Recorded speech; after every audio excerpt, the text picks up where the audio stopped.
얘기를 좀 하도록 하죠. 화성은 화성 사진들은 뭐 이렇게 검색을 해보시면 화성이라고 치면 너무너무 좋은 사진들이 많이 나왔어요. 그리고 화성의 지도가 굉장히 정밀하게 만들어져 있어요. 화성을 지금도 이제는 돌고 있는 게 4대인가 5대인가 그래요. 그 전에 3대가 돌다가 2013년인가? 작년에 미국 우주탐사선 1대하고 인도 우주탐사선 2대가 도착을 해서 궤도선이 2대가 더 추가가 됐어요. 그래서 땅의 지표면에서 3대인가가 이렇게 지금 돌아다니고 있고 돌고 있는 게 제가 정확히 기억을 못하는데 한 5대까지도 될 거예요. 그래서 화성은 정말 굉장히 우리가 정밀하게 관심을 갖고 보고 있고요. 그래서 화성 지도가 지구 지도 못지않게 굉장히 정밀하게 되어 있어요. 그래서 이 화성은 그렇게 우리에게 굉장히 다가와 있는 것이기도 하고 몇 가지 특색을 갖고 있는데 크기가 지구보다 한 반 정도 돼요. 그래서 사실은 우리가 화성을 굉장히 지구와 비슷한 환경이라고 얘기를 하고 화성을 가깝게 얘기를 하지만 사실 태양계 멀리 바깥에서 또 태양계를 접근하면서 만약에 외계인이 있다면 그들이 태양계를 와서 보면 지구랑 가장 비슷한 행성이 뭘까 했을 때는 화성이 아니라 금성을 꼽을 거예요. 실제로 크기도 금성은 지구랑 거의 비슷하고요.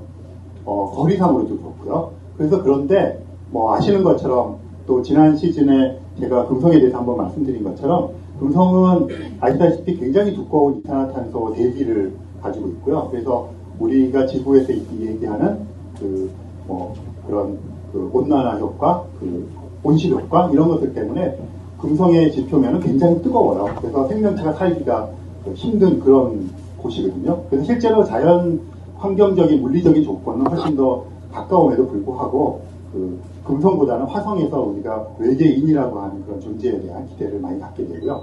크기가 반 정도밖에 되지 않아요.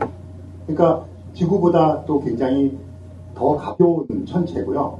가볍다고 하는 이야기는 질량이 중력이 약하다는 이야기가 되겠죠. 그래서 중력이 약하다고 하는 것은 여러 가지 의미를 갖는데요.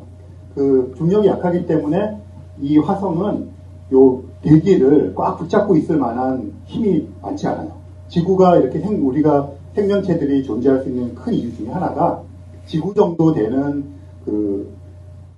이게 결과론적이기는 합니다만 지구 정도 되는 크기의 천체이기 때문에 그 정도의 질량을 가지고 있기 때문에 대기 중에 있는 여러 원소들을 붙잡고 있을 수 있는 그런 능력이 있는 거예요. 지구에서도 수소는 그냥 날아가 버려요.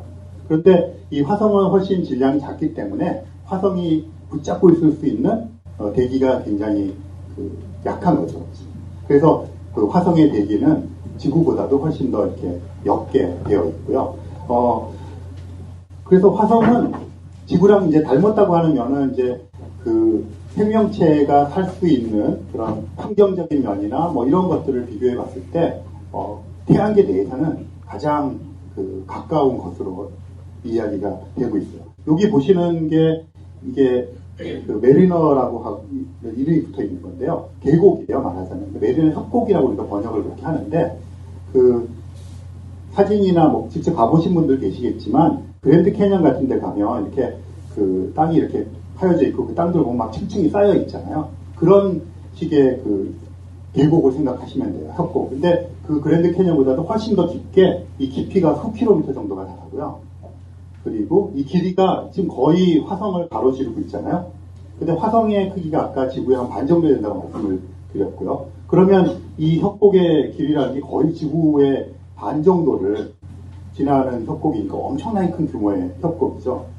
여기에 대해서는 이제 몇 가지 가설들이 있어요. 어떤 큰 천체가 이렇게 스치듯이 지나가면서 긁고 지나갔다는 그런 설도 있었는데, 많은 과학자들이 생각하기에는, 그리고 또 이제 몇 가지의 그런 증거들이 이야기해 주는 것은, 이 메리너 협곡이라고 하는 것이 거대한 물이 흘렀던 고대 그런 흔적이라고 생각을 해요. 그래서 화성에는 물이 흘렀던 흔적이 엄청나게 많아요. 아까 말씀드린 대로 이렇게 착륙선도 있고 궤도선도 있어서 정밀한 사진들을 많이 찍어서 지구를 조성을 했는데요.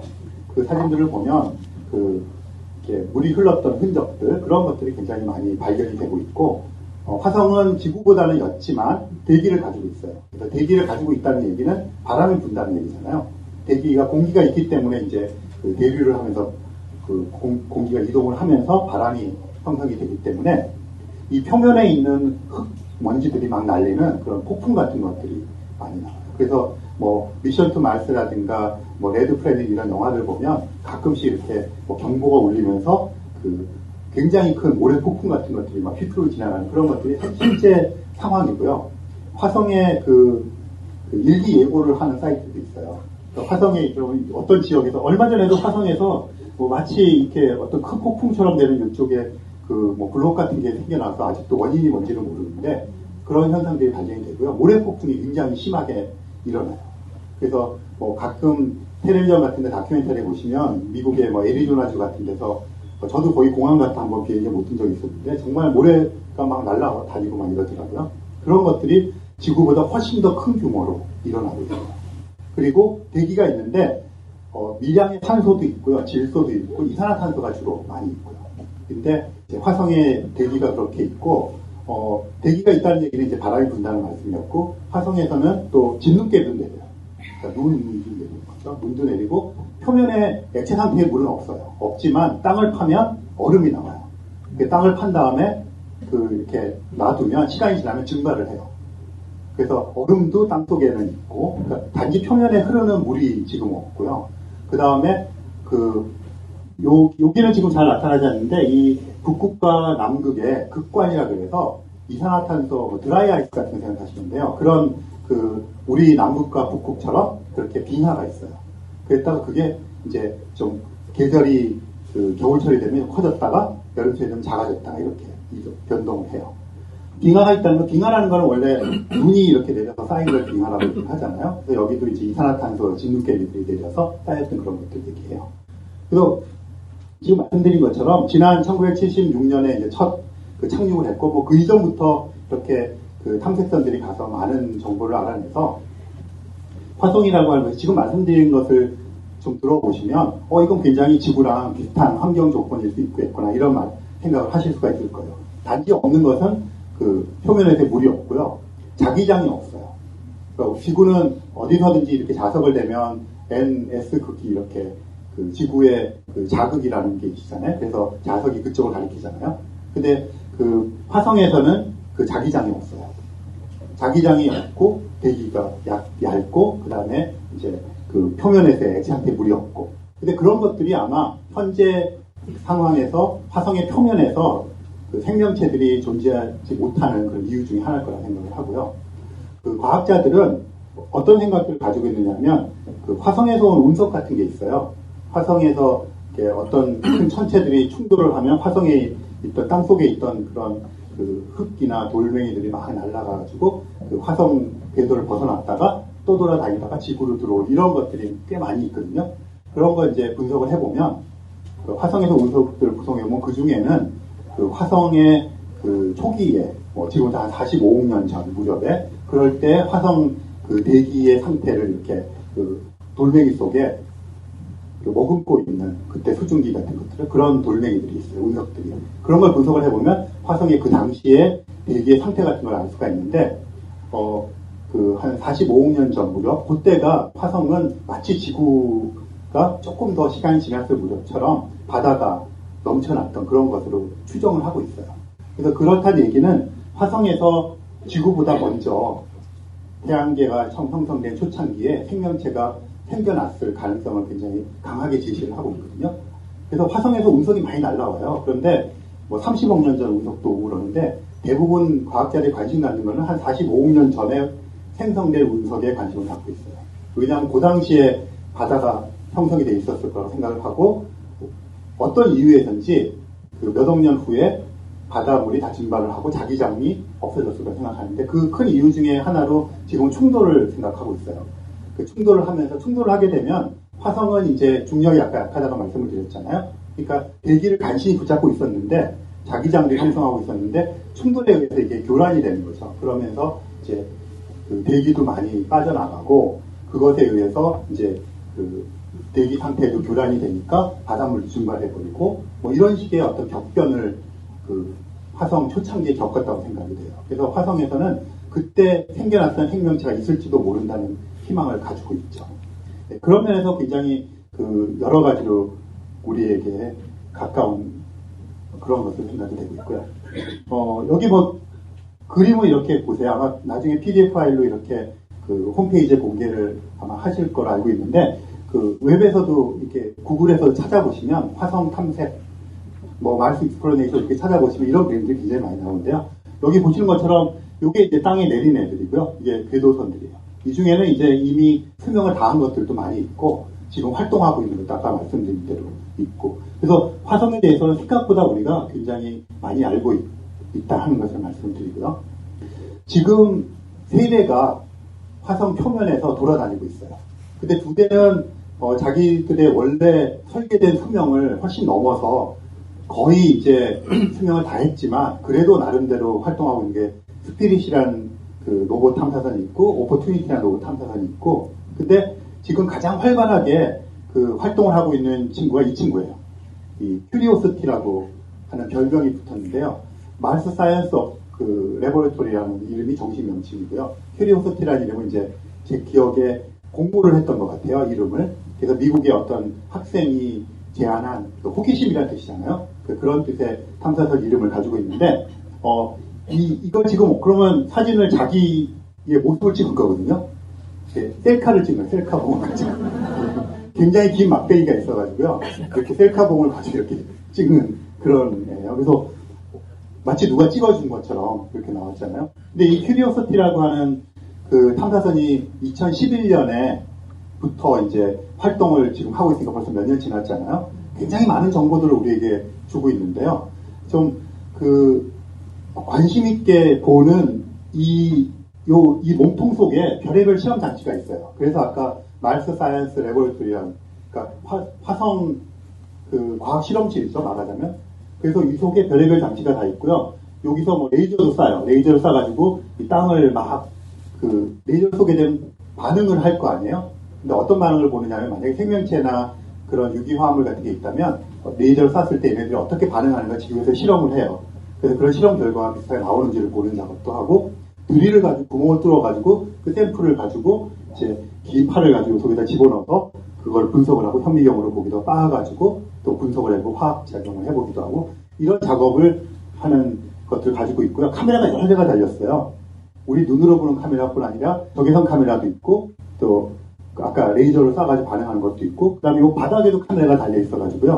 이렇게 바닥을 이렇게 다니면서 밑바닥도 이렇게 촬영을 하고 있고, 그래서 굉장히 종합적인 그런 작업을 하고 있고, 카메라도 여러 대 달려있다고 했잖아요. 여기도 이렇게 달려있기도 하고, 팔로 이렇게 움직일 수 있는 팔도 있고요.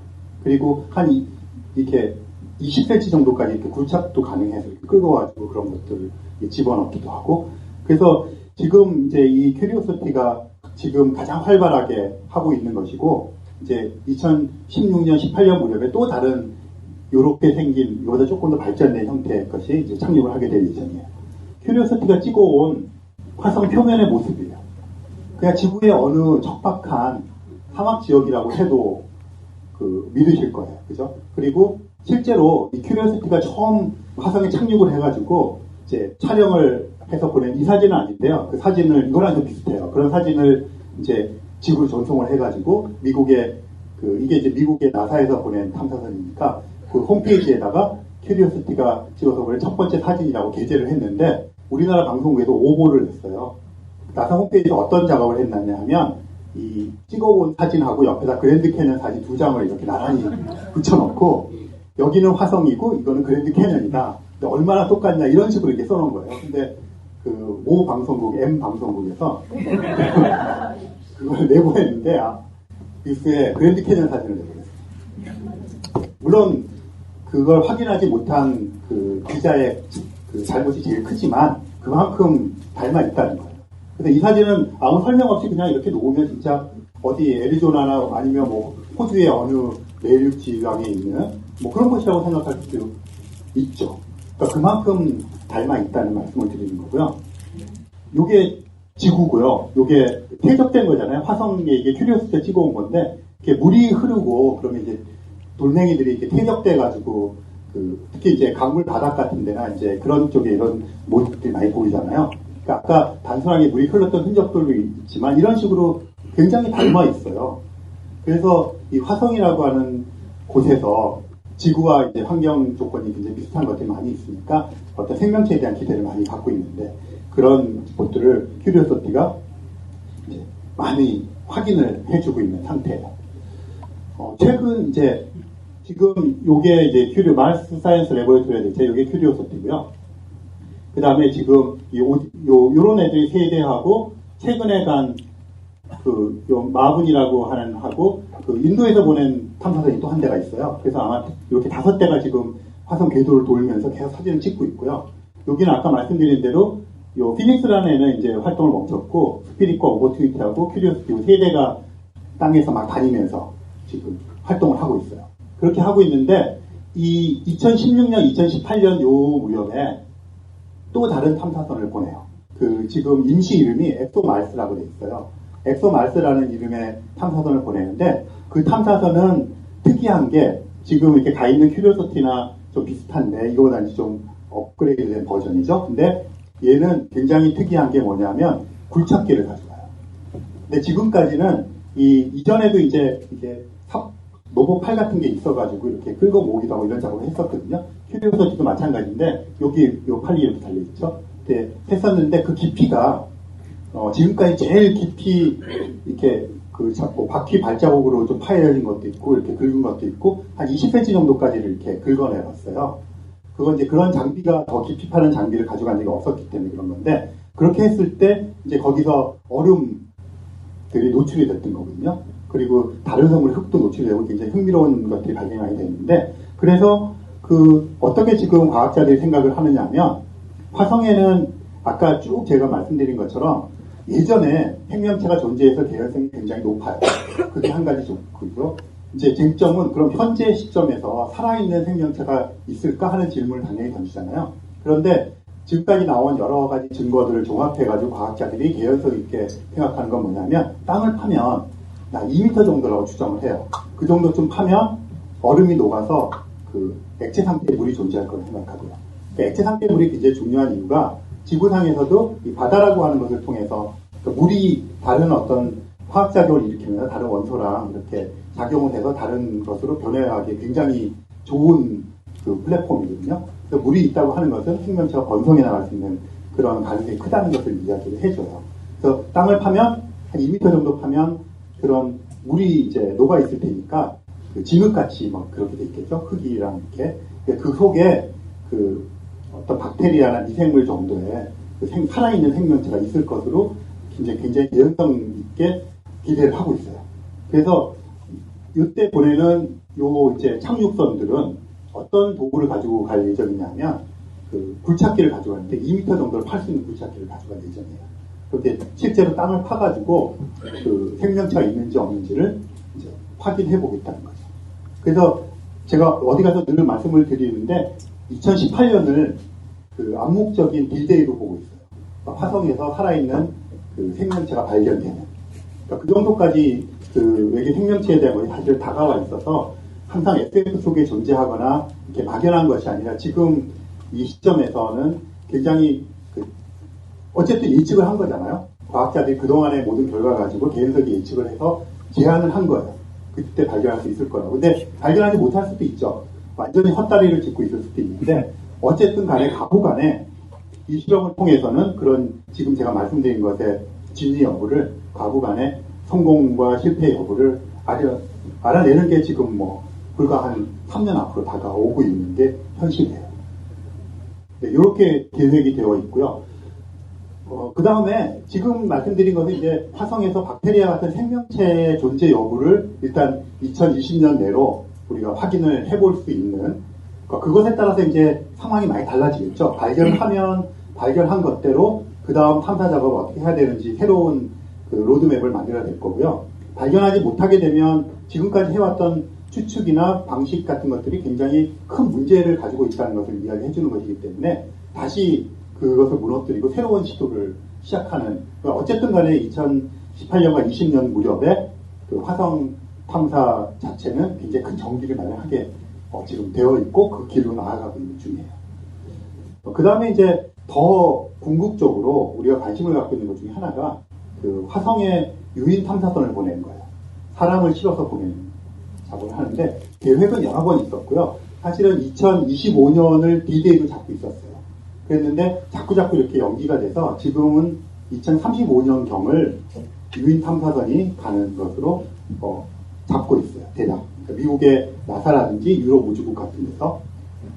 그 이유는 이게 지금까지 굉장히 많은 로봇 탐사선들을 보냈잖아요. 근데 로봇 탐사선을 보내는 거랑 사람을 보내는 것 차이에는 굉장히 큰 도약이 있어야 되는데요.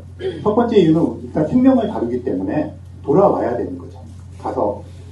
그때 저 로봇 탐사선들은, 로봇들은 그냥 가서 안 오는 거예요. 그리고 자기네끼리 활동을 하다가 지금 뭐 피닉스라든가 그 전에 갔던 바이킹이라든가 이런 친구들은 이제 배터리도 다 하고 흥행을 다 해서 그 자리에 그냥 멈춰 서 있는 거예요. 그렇게 있는 상태에서 굉장히 많은 먼지를 뒤집어 쓰고 있겠죠. 모래폭풍이 굉장히 심하기 때문에 그런 상태로 이렇게 존재를 하고 있는 것이지 돌아올 필요는 없는 건데 사람이 가게 되면 일단 돌아와야 되는 문제가 크죠. 그래서 힘든 거고요. 또 하나는 화성까지 가는데 대략 한 9달 정도가 걸려요. 로켓을 타고. 그럼 9달 동안 로켓 속에서 사람이 생존해야 되고 생존하는 것뿐 아니라 건강한 상태를 유지해야 되고 또 판단력을 흐리지 않고 그런 것들을 유지를 해야 되고 몸 상태도 당연히 마찬가지고요. 그래서 그 다음에 식량도 당연히 많이 가져가야 되고 그 다음에 생존할 수 있는 공기도 충분히 가져가야 되고 내렸다가 다시 발사를 해서 돌아올 수 있는 장치도 다 싣고 가야 되니까 기술적으로나 심리적으로나 문화적으로나 굉장히 어려운 일이고 정치적으로도 안전하지 못한 상황에서 사람을 보낸다고 하는 것이 윤리적으로 정치적으로 문제가 될 수가 있잖아요. 그래서 그런 여러 가지 이유들 때문에 그런 모든 것들이 하나하나 점검이 되고 확인이 되고 다시 더블 체크가 되어야만 사람을 보낼 수가 있는 거거든요.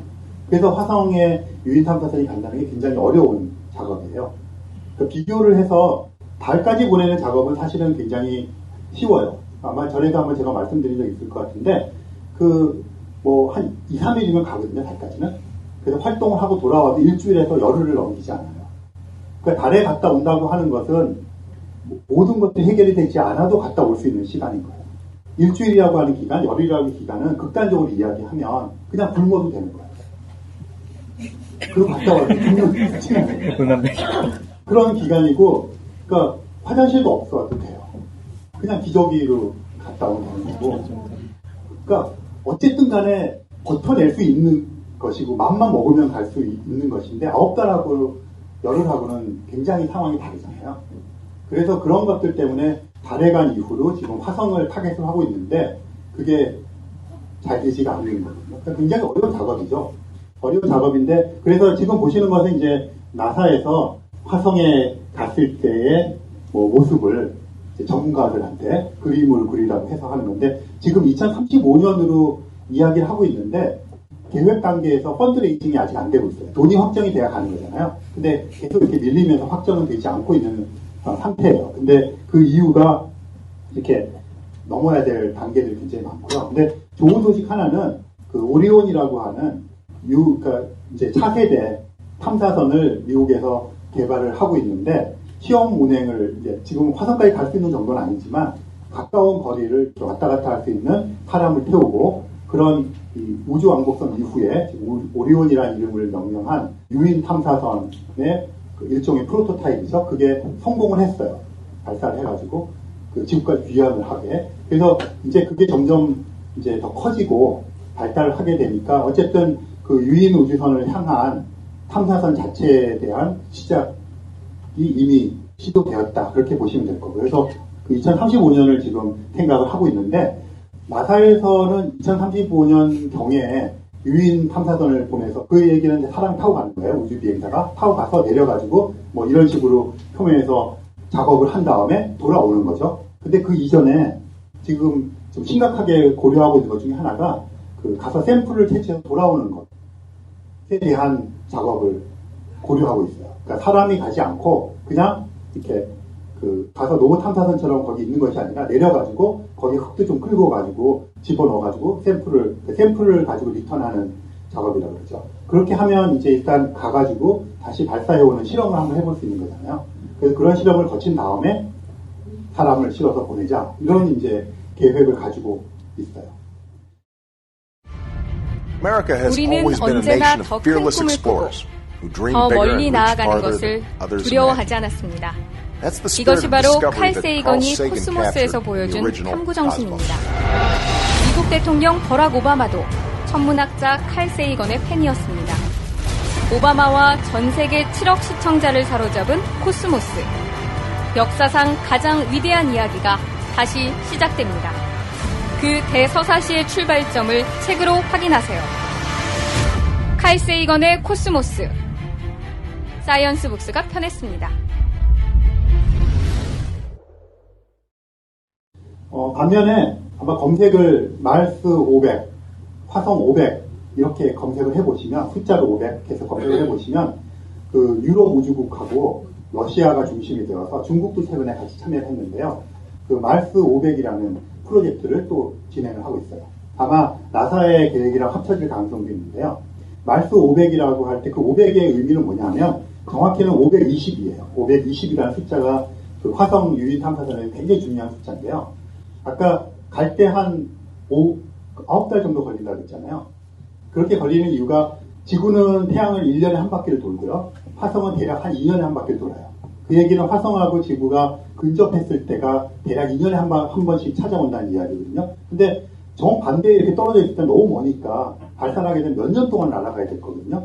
그럼 연료도 문제가 되고 사람이 타고 가는 것도 문제가 되니까 그 지구와 화성이 이렇게 근접할 때, 근접해 올 때 지구에서 화성을 향해서 탐사선을 쏘는 거예요. 그럼 최단 시간, 최단 거리를 가는 거죠. 그렇게 한 게 9달이라는 얘기예요. 그러면 그 다음에 도착을 했어요. 해가지고 활동을 무한정할 수는 없겠죠. 카탁하다가는 이게 이렇게 돌아가 버리니까 돌아오는데 몇 년이 걸리게 되면 안 되잖아요. 그러니까 한 달 정도밖에 활동할 수 있는 시간이 났어요. 그 이상이 되면 너무 멀어지는 거예요. 그리고 또 몇 달을 돌아와요. 그래서 총 가가지고 한 달 동안 활동을 하고 다시 돌아온 데까지 걸리는 시간이 520일이에요. 그래서 마르스 500이라고 하는 프로젝트를 하는데 이거는 그 미국 나사는 지금 아까 말씀드린 이제 여러 가지 채팅을 하고 있고 그런데 이 여기서는 그 러시아의 모스크바에다가 이런 모듈을 만들었어요. 요 내부의 모습이고요. 모듈을 만들었는데 하나는 화성에 착륙했을 때의 로켓을 모형을 만들어 놓은 거고요. 그 다음에 또 하나는 이제 이 메디컬 모듈이라고 해서 사람들이 사는 곳 이렇게 해서 요 마치 9달 동안 날아갈 우주선 모형을 만들고 그 다음에 착륙했을 때 착륙선 한 달 동안 거주를 해야 되잖아요. 그리고 다시 돌아오는 우주 탐사선. 그래서 그런 것들을 모형을 만들어 놓고요. 뭐를 하느냐 하면 사람들을 모집해가지고 이걸 집어넣는 거예요. 그리고 고립된 상태에서 살게 만드는 거예요. 520일 동안 살게 해야 되겠죠. 근데 이제 지금까지는 3차례 하고 지금 4번째 팀을 모집하고 있는데 한 번에 6명씩 들어가서 각각 예를 들어서 이렇게 착륙한 모듈 속에 들어가는 사람인데 520을 다 살지는 않고요. 이렇게 나눠가지고 지금 실험을 하고 있어요. 그래서 이 보고서들이 논문 형식으로 지금 나오고 있어요. 그러니까 집어넣고 몇 달 동안 이제 보는 거죠. 그 속에서 이제 최소한의 외부에서 공급할 수 있는 건 공급하고 대부분은 이제 그 자급자족 하도록 설계를 해놓고요. 그러니까 이런 식으로 이제 돼 있고 그 속에 들어가서 이제 하면서 이 사람들은 머리에도 꽂고 심리적인 상태도 체크를 해야 되고 그 속에서 운동도 열심히 해야 되고 또 그 속에서 이제 어떤 비상 상황 같은 것들이 생겼을 때 그런 것들을 제어할 수 있는 것들을 해야 되고 그래요. 그래서 그 뽑히는 6명이 뽑힌 사람들의 직업이나 그 사람들의 학문적인 배경을 보면 의사거나 또는 그 컴퓨터 엔지니어거나 또는 기계를 만질 수 있거나 물리학자거나 이런 왜냐하면 우주 공간을 날아가는데 각자가 다 한 가지의 자기의 전문성을 가져야 되잖아요. 기계 컴퓨터 고장나면 일단 프로그래밍에서 고쳐야 되고 누군가 아프게 되면 그거를 의료적인 조치를 취해야 되고 그 다음에 기계 같은 게 고장나면 그걸 고칠 수 있어야 되고 그 다음에 당연히 천문학이나 물리학적인 지식이 필요하겠죠. 항해를 위해서. 그래서 거기 계속 6명 뽑히는 사람들은 국적은 러시아, 유럽 사람들, 독일 사람들, 중국 사람 다양하지만 그 사람들의 배경은 전부 다 그런 과학자나 공학도들이 뽑히게 되죠. 그렇게 해서 이런 모듈이 있고요. 실제 지금 이런 모습이에요. 여기 이제 펀딩을 하는 기관들이고 이런 데 들어가가지고 있는 거고 이렇게 밀폐시켜버리는 거거든요. 그래서 생활하고 아마 나오는 그런 장면입니다. 항상 이런 거 뒤집어 쓰고 이렇게 모든 인체적인 그런 것이나 이렇게 체킹을 하면서 저런 것들의 이제 데이터가 쌓여서 공개가 되고 그걸 바탕으로 해서 실제로 9달 동안 보내는 것은 우리가 제어하기 힘든 조건으로 보내버리는 거잖아요. 그래서 그것에 대한 대비를 이렇게 하고 있습니다. 그래서 지금까지 말씀드린 것은 이제 공식적으로 그 2035년 정도를 타겟으로 지금 여기는 이제 우주 비행사들을 훈련을 시켜서 그 사람들이 가니까 어느 정도 이제 전문가적인 사람들이 가게 되는 것이고 국가기관에서 주도를 해서 하는 것인데 최근에 2012년인가요? 그 네덜란드의 어떤 젊은 청년 두 사람이서 그 회사를 하나 세웠어요. 비영리 단체인데 말스1이라고 하는 이름의 회사거든요. 근데 이게 이 사람들의 아이디어는 뭐냐면 2025년에 처음으로 화성에 도착하겠다는 거예요. 미국 나사나 유럽 우주국에 앞서서 자기네가 만든 이 말스1이라는 회사에서 사람을 보내서 먼저 유인 우주선을 보내서 화성에 내리겠다는 이야기를 하는 거예요. 근데 도대체 그게 어떻게 가능할까? 근데 이 사람들의 아이디어는 뭐냐면 가서 안 오는 거예요. 원웨이를 보는 거예요. 원웨이. 네. 근데 그 아이디어가 이 사람들이 처음 한 건 아니고요. 티토라고 하는 그 아마 기억하시는지 모르겠는데 그 우주정거장에 티토라고 하는 굉장히 부자가 있는데 그 사람이 우주정거장에 이렇게 가기 위해서 1년 동안 훈련을 받고 그 뭐 한 100억 정도를 내고 갔다 온 그런 사람이거든요. 그 사람도 이런 아이디어를 냈고요. 그 이외에 여러 차례 그냥 원웨이로 가가지고 오지 않겠다고 하는 아이디어를 냈고 설립됐던 회사들은 여럿이 있어요. 여러 회사가 있는데 다 흐지부지 됐는데 지금 굉장히 약진을 하고 있어요. 이 말스1이라는 회사가 비영리 단체고요. 지금 가서 궁극적으로 이렇게 짓고 살겠다는 거예요. 근데 이 사람들의 이제 아이디어는 첫 번째는 원웨이를 보내게 되면 아까 제가 처음 말씀드렸던 여러 가지 문제가 해결되는 거예요. 제일 큰 문제가 갔다가 돌아와야 되는 거잖아요. 근데 일단 착륙을 하는 것까지는 그냥 가서 근처에 가서 궤도를 돌다가 이 자유낙하 해가지고 이렇게 낙하산 같은 거 피고 아니면 공으로 뒤집어 씌우든지 해서 이렇게 내리면 그만인 거잖아요. 다시 돌아오려고 그러면 다시 돌아오게 하는 추진해서 이렇게 그 화성 표면의 중력을 이기고 밀어낼 수 있는 연료를 가지고 가야 되고 그거를 온전하게 고장나지 않게 가지고 갔다가 다시 쌓아 올려서 나와야 되니까 그 과정이 사실은 굉장히 어려운 과정인 거잖아요. 그 과정을 생략하겠다는 거죠. 그러니까 그냥 가서 떨궈놓고 그랬다는 그런 얘기거든요. 그러니까 그런 발상은 그 이전에도 있었지만 이 친구들은 이제 다시금 그런 발상을 전 세계적으로 이제 2012년에 내놓게 됐고요. 근데 어떻게 이제 진행이 되고 있느냐 하면 좀 의심의 눈초리를 지금 보고 있으면서도 반신반의하고 있기도 해요. 뭐 이런 식으로 이제 하겠다는 건데 로드맵이 쭉 있어요. 2013년부터 뭘 했느냐 하면 그 사람들을 모집하기 시작했어요. 가서 안 올 사람. 모집했더니 그 처음에 이제 신청한 사람이 20만 명을 넘었어요. 그랬다가 이제 20만 명을 한번 이렇게 걸려가지고 그 실제로 등록비를 내고 이 컨테스트에 뽑는 컨테스트에 하기 위해서 등록비를 내야 되거든요. 그러니까 실제로 이제 의사를 밝힌 사람은 그렇게 많았지만 등록비를 내고 한 사람들을 대상으로 해서 그 지금 요즘에 뭐 유행하는 오디션 프로그램처럼 오디션을 거쳐서 지금 뽑고 있는 중이에요. 그래서 그것도 이 사람들이 그 비영리 단체인데 굉장히 재밌는 아이디어를 낸 게 오디션 피를 내야 되잖아요. 근데 그 나라의 그 GNP에 비례해서 내게 했어요. 잘 사는 나라 스위스 같은 데는 예를 들어서 뭐 한 200~300%를 내면 이디오피아에서 온 친구들은 뭐 1달러만 내 이렇게 차등을 두고 받았어요. 그래서 그 실제로 그 컨테스트에 참여한 사람들 대상으로 해서 그 오디션을 보는 거죠. 그래가지고 얼마 전에 불과 몇 달 전에 100명으로 줄였어요. 100명이 선발인데 그 100명 이전에 우리나라 여자분이 한 분 계셨거든요. 근데 최종 100명에는 지금 우리나라 여자분은 없어요. 없고 중국 사람들은 좀 있고요. 그렇게 해서 뽑는 게 지금 2013년, 15년 이때까지 왔고 지금 이제 훈련을 100명에서 또 이제 40명으로 줄이려고 해요. 그 줄이는 작업을 지금 막 시작했어요. 그래서 오디션을 보는데 이 오디션을 보기 위해서는 훈련을 시키는데 여기서도 훈련하는 그 과목들이 뭐냐면 천문학, 지질학, 기계공학, 전자공학, 컴퓨터, 뭐 의학상식 이런 것들이에요. 일단 가는 동안 살아야 되니까. 시기는 필요가 없는 거예요. 일단 살고 가야 되니까. 그래서 지금 그런 작업을 하고 있어요. 그러니까 이 친구들 로드맵이 쭉 가고 있는데 지금 그래서 40명으로 줄이겠다는 얘기고요. 40명으로까지 이제 줄여놓고 그 사람들 대상으로 훨씬 더 전문적인 교육을 가서 이제 이런 것들을 건설을 해서 살아야 되니까 그렇게 해서 지금 뽑힌 사람들 인터뷰한 것들이 기사가 많이 떠 있어요. 거기 보면 미국에 있는 어떤 그 엔지니어 여자분은 거기 가서 가능하다면 자기가 아이를 화성에 낳는 첫 번째 사람이 되고 싶다 이런 꿈도 밝히고 있고요. 그러니까 왜 돌아오지 못할 곳에 가느냐에 대한 그 소회를 밝히는 인터뷰들이 많이 나오고 있어요. 그래서 생각보다 그러니까 어떻게 따져보면 화성이라는 곳에 가서 오지 않는 것들을 선택하는 것들을 우리가 보고 굉장히 무모하다고 생각할 수 있지만 또 가만히 생각해보면 뭐 몇백 년 전에 배를 타고 이렇게 항해를 나서는 사람들의 심정을 생각해보면 돌아올 수 있다는 기약이라는 게 없는 거잖아요, 사실은. 뭐 옛날에 해초스님 생각해보세요. 그냥 마냥 가는 거지 그런 거 아니에요, 사실은. 그러니까 지금은 우리가 살고 있는 시공간이 넓어져서 화성이라고 하는 공간이지만 그래서 여러분들도 혹시 기회가 주어지시면 갈 건지 저는 갈 것 같아요. 근데 이렇게 오디션 할 생각은 없고 보내지면 그래서 지금 이게 한창 이 작업을 하고 있어요.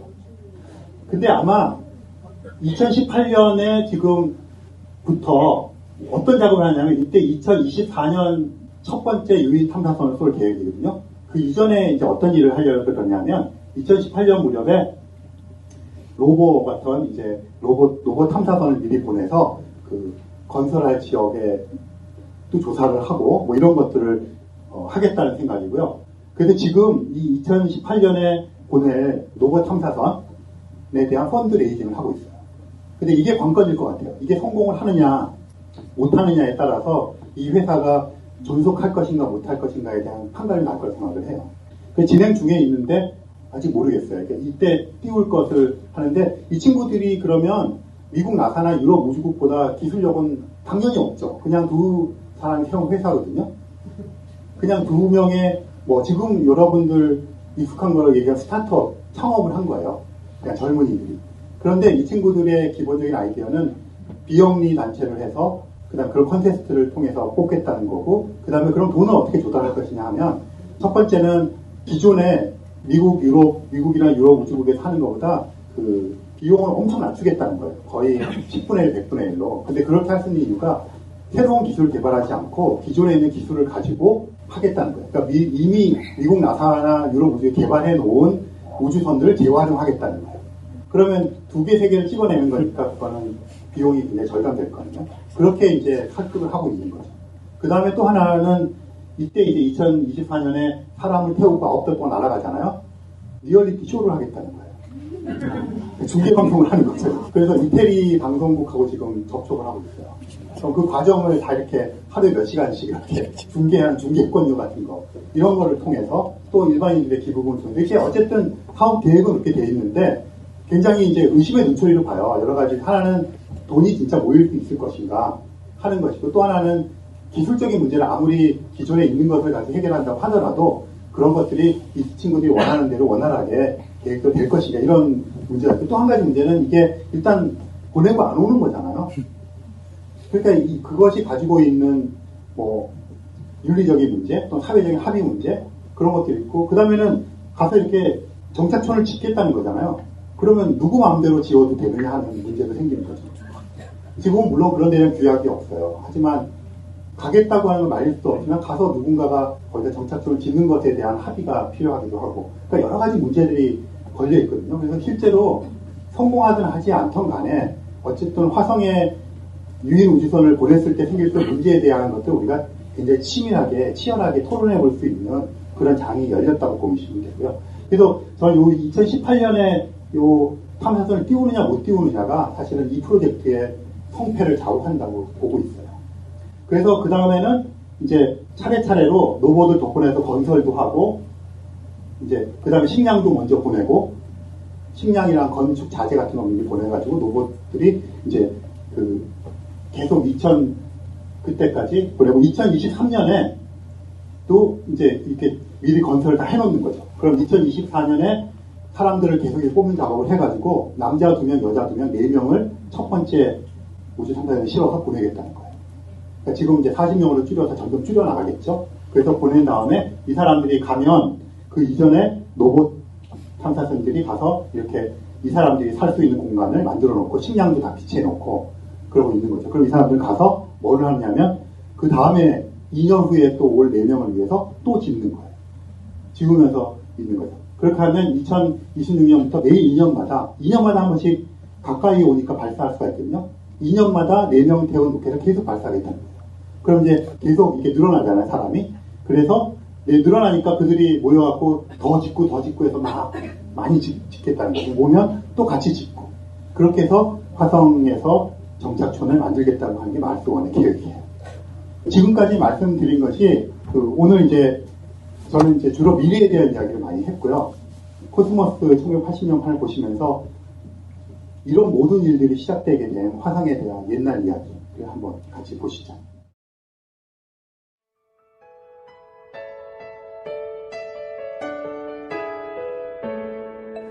카이스트 바이오민 뇌공학과 정재승입니다. 카이스트 교수들의 탁월한 강연을 책으로 엮은 카이스트 명강, 그 두 번째 책이 나왔습니다. 1권 구글 씨는 모든 것을 알고 있다에 이어 2권에서는 우리 안의 작은 우주, 뇌를 탐구합니다. 치매를 연구하는 의사 정용, 뇌를 통해 행동의 비밀을 밝히는 유전학자 김대수, 인간의 선택을 연구하는 물리학자 정재승, 이들이 들려드리는 흥미진진한 뇌 이야기를 지금 만나보세요. 1.4kg의 우주, 뇌. 사이언스 북스에서 편했습니다. 네, 잘 보셨죠? 중간에 노엘이라는 사람 나오잖아요. 그분이 쓴 책 중에 우리나라를 조선을 얘기할 때 모닝캄이라는 단어를 쓰잖아요. 고요한 아침의 나라. 이분이 쓴 책이 고요한 아침의 나라라는 책이 있어요. 그걸 지금 돌아가신 조경철 박사님이 노벨 천문대 가셨다가 발견을 하셔가지고 우리나라 말로 번역을 해놓으신 것도 있어요. 지금은 절판됐겠지만 도서관 가보시면 있고, 또 조경철 박사님이 노벨 이분에 대한 이제 평전을 쓴 그런 책도 있어요. 이 노엘이라는 분은 화성에 대한 것에도 굉장히 유명하지만 명왕성을 1930년에 발견하거든요. 발견한 곳이 바로 노엘 천문대예요. 발견한 사람은 톰보우라고 하는 사람이지만 이제 노엘 이분이 명왕성에 대한 생각도 하셔가지고 그때 많은 조수들을 고용을 해서 명왕성 찾는 작업을 하세요. 그 중에 이제 고용됐던 사람 중에 한 사람이 톰보우라는 사람이고, 이제 그때는 천문학자가 아니었는데 명왕성을 발견하고 나서 유명해진 이후에 이제 공부를 다시 해서 천문학자가 되었던 그런 분이고요. 여기 야구 좋아하시는 분 계실지 모르지만 톰보우라는 명왕성 발견하신 분이 유현진이 뛰고 있는 LA 다저스의 커쇼였나? 그 사람의 외할머니의 남자인가? 족보가 그렇게 돼요. 그래서 천문학자들은 어쨌든 간에 야구 선수하고 톰보우를 연결시켜서 얘기를 좀 해보려고 구글 검색해 보시면 톰보우하고 LA 다저스 쳐보시면 뭔가 나올 겁니다. 네, 혹시 질문 있으면 받겠습니다. 예, 너무 강의 재밌게 들었고요. 많은 것들도 배웠습니다. 그런데 지금 마르스원 계획에서 보면은 2025년에 저런 행동 구조물 속에서만 생존하는 그런 계획인지, 네, 생존. 저 구조물 속에서만 생존하고 이제 바깥에 로봇을 타고 돌아다니기도 하고요. 우주로 이제 아까 말씀하셨듯이 중력이 지구보다 훨씬 작아서. 네. 이산화탄소 정도만 붙잡혀 있고 아주 가벼운 것들은 다 날아가 버리는 그런 상황이면 식물도 외부에서는 못 자라고, 네, 그렇죠. 사람들도 그냥 자연스럽게 돌아다니지 못할 것 같은데. 네, 맞아요. 그러면 2035년에 다른 유인 우주선이 올 때까지 네. 10년을 버티지 못할 것 같다는 그런 생각이. 네, 그런 이제 아까 말씀드린 대로 테크니컬함이 아니라 윤리적인 면이 있는데, 제일 문제를 삼는 것이 일단 화성 탐사선 아까 굉장히 많은 거 보여드렸지만 많이 실패를 했어요. 실패율이 거의 한 80% 되거든요. 최근에 와서 이제 성공을 많이 하고 있는 거고요. 그러니까 발사해서 가는 도중에 죽을 확률이 거의 70-80% 된다고 이제 과학자들이 우려의 목소리를 표현하는 거고요. 내려서도 말씀하신 대로 지금 이제 저 장치의 문제점 제시하고 이런 것처럼 3개월 이상 생존할 수 없을 것이다 이렇게 제시하는 사람들이 많고, 이제 마르스원에서는 그걸 계속 디펜스하는 과정이에요.